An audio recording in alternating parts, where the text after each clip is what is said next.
Hello, my name is Rachel and welcome back to the channel. So in today's video, we are going to be comparing a stocks and shares ISA, which is sometimes called an investment ISA, with a SIPP, so a self-invested personal pension. So in today's video, I am going to be answering any questions on how much you can pay into each of these, when you can take the money out, and also we'll be covering any tax advantages to investing in either of these or any tax that might need to be paid. So it's important to note that obviously you can have a self-invested personal pension and an investment ISA at the same time.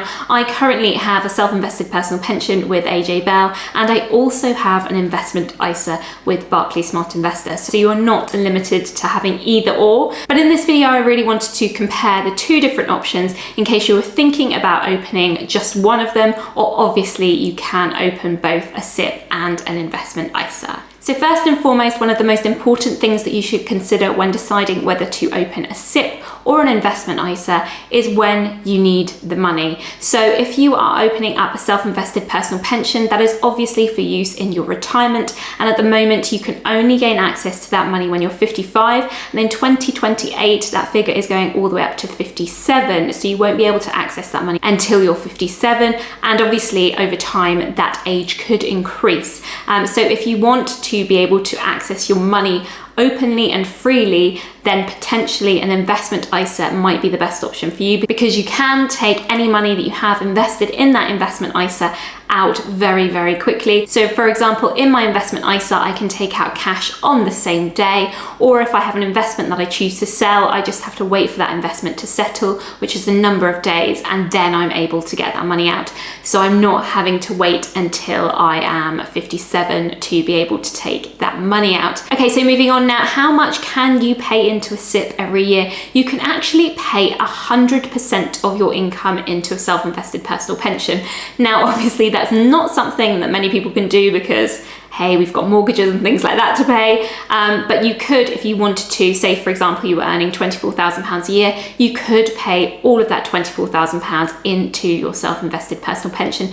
Now that amount is capped at £60,000. So if you earn £60,000, you can invest that into your self-invested personal pension, but no more. So moving on now to an investment ISA, you can actually put £20,000 into an investment ISA every financial year. And then as we move into a new financial year, you can put another £20,000 in, which is fantastic. And to be honest, the average person probably doesn't have more than £20,000 a year to be investing. Also, if you have a spouse or partner, they can open up their own investment ISA, so you could put £20,000 into yours and £20,000 into theirs every tax year. Obviously, there are different kinds of ISAs that are available. For example, junior ISAs, which you can put £9,000 into a year, but I'm going to keep this video talking about stocks and shares ISAs and SIPPs only, because otherwise I could go on for days. Okay, so let's very quickly talk about tax when it comes to investing in an investment ISA.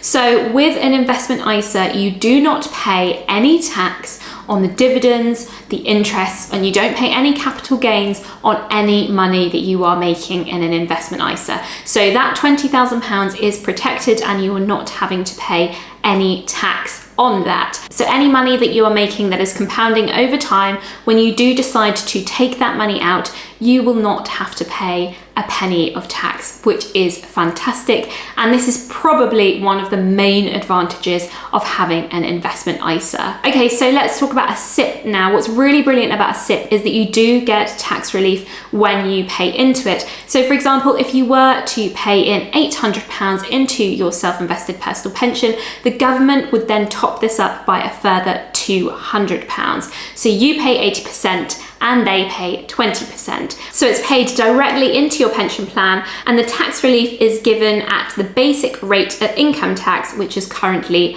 20%. And then higher and additional rate taxpayers can claim back a further 20% and 25% respectively via the self-assessment process. So if you are a higher rate taxpayer, then you can claim that back too. So that's all very positive, but the tax story doesn't actually end there with self-invested personal pensions.